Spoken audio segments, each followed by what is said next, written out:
부를 확장하고 싶으면 관계를 잘해야 된다라는 얘기를 했습니다. 어떤 걸 먼저 잘하는 게 좋을까요? 재테크일까요? 소득 활동일까요?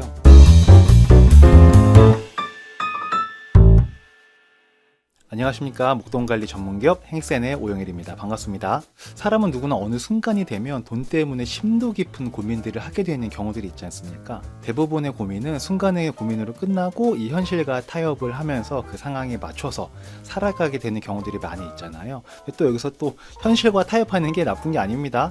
자신이 발딛고 있는 현실, 주어진 환경을 받아들이고 거기에 맞춰 사는 것 또한 대단한 능력입니다. 자기한테 주어진 환경에 맞춰 살지 못하는 사람들도 있잖아요.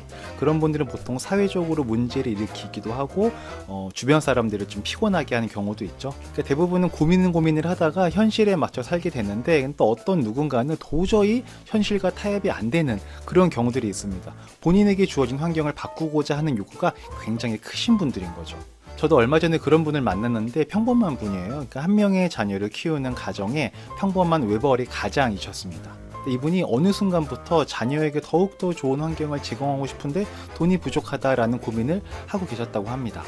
대부분 부모가 그렇죠. 나는 이대로 살아도 되는데 우리 아이만큼은 뭐 이런 생각들을 하잖아요. 그러니까 쉽게 말해서 상급지로 이사를 가고 싶다는 거죠. 근데 이사가 형편이 안 되니까 답답한 겁니다. 보통은 이런 고민이 왔다가 쉽게 그냥 가는 경우도 있는데 심각하게 오는 시기들이 있잖아요. 그러니까 몇 날 며칠 머릿속에서 떠나가지 않고 잠도 안 오고 그런 경험들이 있으시죠? 이때 저랑 만나서 이런저런 돈에 대한 얘기를 정말 많이 나누었거든요. 이날 제가 한 얘기 중에서 부를 확장하고 싶으면 관계를 잘해야 된다라는 얘기를 했습니다. 부를 확장하는 방법은 재테크에서 성공하거나 소득 활동을 통해서 돈을 더 많이 버는 거죠. 즉 일을 해서 돈을 벌거나 재테크에서 돈을 벌거나 부를 확장하는 방법은 이것밖에 없습니다. 뭐 상속이나 증여, 로또 이런 거는 빼고요. 그럼 뭐가 더 좋을까요? 일해서 돈 버는 게 좋은 걸까요? 아니면 재테크에서 돈 버는 게 좋은 걸까요? 정답은 둘 다 잘하는 겁니다. 돈도 잘 벌고 그 돈 잘 모아서 재테크도 잘하는 거 너무나 당연한 얘기인 거죠. 그럼 둘 다 우열을 가릴 수 없을 만큼 중요하다면 무엇이 선행되어야 될까요? 어떤 걸 먼저 잘하는 게 좋을까요? 재테크일까요? 소득 활동일까요? 저는 일을 해서 돈을 많이 버는 게 더 선행되어야 한다라고 생각을 하는 사람입니다. 이게 재테크가 중요하지 않다라는 게 아니고 재테크도 중요하지만 돈 버는 게 더 먼저라는 얘기입니다. 왜냐하면 돈이라는 게 벌기, 모으기, 불리기, 지키기 순으로 되잖아요. 그러니까 벌기가 가장 처음이기 때문에 가장 중요한 시작점이라는 거죠. 300만 원 버시는 분이 아무리 재테크를 열심히 해도 1000만 원 버시는 분이 대충 하는 거 이기기 쉽지 않습니다. 이게 현실이에요. 그러니까 시작점이 달라지는 거죠. 그리고 갖고 있는 게 적을수록 할 수 있는 기회들이 제한되지 않습니까? 모든 전략적 성취를 위해서는 내가 쓸 수 있는 카드를 늘리는 게 중요한데 그게 바로 종잣돈 시드머니인 거죠. 시드머니는 어떻게 만드나요? 내가 벌어서 안 쓰고 모은 돈이 시드머니가 되는 거죠. 그러니 재테크를 잘하기 위한 노력도 중요하지만 내가 일을 해서 먼저 돈을 많이 버는 게 우선이다라는 겁니다. 그 부의 확장은 돈을 버는 것부터가 시작이고 소득을 늘리는 것부터가 시작이다. 그럼 대부분 많은 분들이 또 소득이 맘처럼 쉽게 늘어나냐 라고 반문을 하실 수도 있을 것 같은데요. 그럼 반대로 재테크는 내가 마음먹은 대로 다 잘 되던가 라고 생각을 해보면 또 그런 건 아닙니다. 어차피 둘 다 어렵습니다. 둘 다 쉽지가 않아요. 근데 여기서 누군가는 소득을 늘리는 분도 있고 재테크로 돈을 잘 불리시는 분들도 있다는 거죠. 둘 다 어려운 건데 누군가는 해낸다는 겁니다. 이분들의 공통점은 뭐냐? 바로 공부했다는 거죠. 소득을 늘리기 위한 공부, 재테크를 잘하기 위한 공부를 했다는 겁니다. 이 중에서 오늘 저는 소득을 늘리는 공부에 대해서 이야기를 한번 해보려고 하는데요. 예전에 제가 영상에서 이런 얘기를 한 적이 있습니다. 그 부자는 공부 더하기 태도 가로 닫고 곱하기 관계다 라는 말을 한 적이 있었는데 여기에서 공부는 뭐 돈을 벌기 위한 수단을 이해하기 위한 공부라는 거 딱 아시겠죠? 뭐 부동산 공부, 주식 공부, 자격증 공부 등등등 눈에 보이는 공부인 거예요. 여기서 우리가 잊거나 무시하지 말아야 할 건 눈에 딱 이렇게 보이지 않는 것도 공부해야 한다는 거죠. 태도도 공부해야 되고 관계도 공부를 해야 된다는 겁니다. 이런 태도나 관계는 점수화시키기 어렵기 때문에 사실상 우리가 눈에 보이지 않는다고 생각을 하고 공부하는 거는 약간 좀 개념이 머릿속에 정리가 안 되는 경우들이 많죠. 태도 좋게 해야지, 관계 좋게 해야지 라고 해서 이게 좋아지는 게 아니지 않습니까? 태도가 좋아지려면 자신의 감정을 들여다보고 잘 추스려야 되고요. 관계를 잘하려면 사람을, 타인을 이해해야 합니다. 오늘은 관계에 대한 얘기를 좀 해보려고 하는데 관계를 좋게 하려면, 즉 타인을 이해하려면 사람에 대한 공부를 많이 해야 됩니다.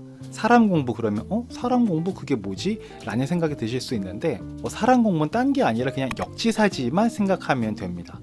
내가 그의 입장이라면 어떨까? 이것만 보면 된다는 거죠.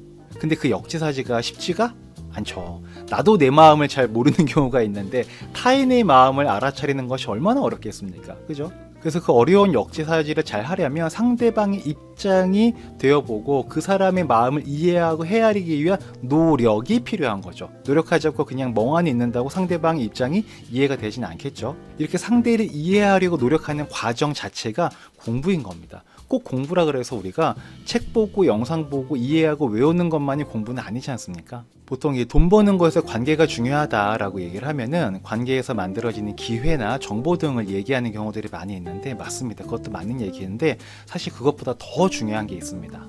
좋은 사람, 내가 배우고 닮고 싶은 게 있는 사람이 내 주변에 많으면 어때요? 나의 정신 상태가 훌륭해집니다. 우리가 보통 금목자흑, 군주자적이라고 하잖아요. 검은 거 옆에 있으면 검해지고 빨간 거 옆에 있으면 빨개진다고요. 좋은 사람들과 좋은 관계를 유지하면 자연스럽게 나도 좋은 사람이 되어 가게 되는 거죠. 주변에 불성실하고 양아치 같은 사람이 많으면 그게 세상의 전부처럼 보이고요. 성실하고 책임감 있고 늘 노력하는 사람이 주변에 많이 있으면 그게 그냥 세상의 모습이 되는 거고 나는 그냥 그런 세상의 모습에 맞춰서 살아가게 되는 거죠.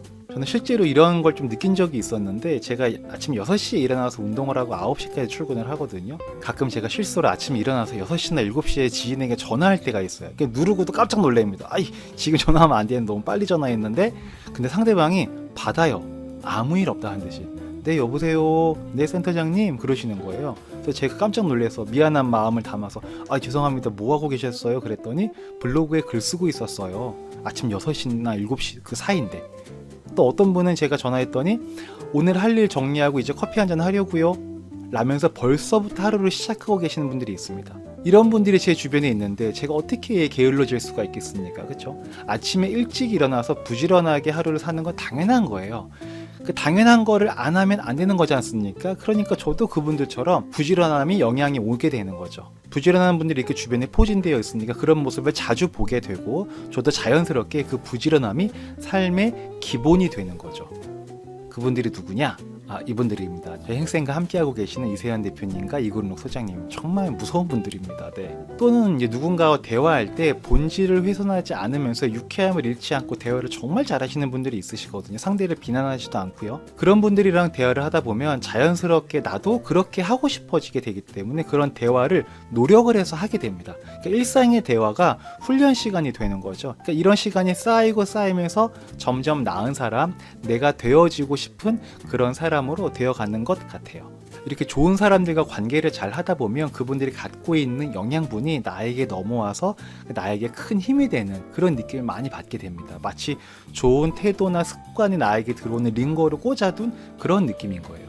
아무리 나 혼자 열심히 한다고 해도요, 주변에 안 좋은 사람이 많이 있으면 폭발적인 발전이 많이 안 일어납니다. 정말 쉽지가 않아요. 그래서 관계를 잘해야 됩니다. 인간은 사회적 동물이라서 나의 환경, 즉 그 주변 사람들에게 굉장히 많은 영향을 받지 않습니까? 그래서 저는 관계를 잘 해야 되는 이유는 좋은 사람들이 내 주변에 포진되어 있음으로 인해서 긍정적인 영향이 나에게 많이 넘어오게 하는 거라고 생각을 합니다. 그런 영양분들로 인해 나의 태도와 습관 그리고 생각이 조금씩은 나아지는 그런 사람, 정말 나라는 사람이 최적화되어가는 과정인 거죠. 이렇게 최적화된 상태에서 재테크 공부든 무슨 소득을 늘리는 공부든 자기개발이든 뭔가를 한다면 더 나은 결과를 만들 거라고 저는 믿고 있고요.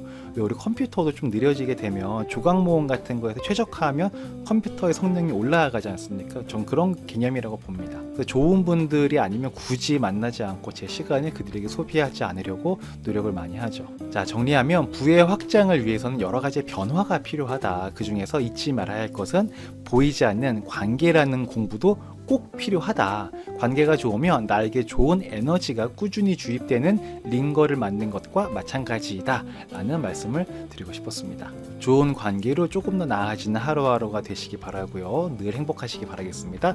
자, 이상 사람을 잘 사는 방법 돈과 마음을 연구하는 행센의 오영일이었습니다. 들어주셔서 감사하고요. 다음에 또 뵙겠습니다. 들어가 있습니다. 안녕.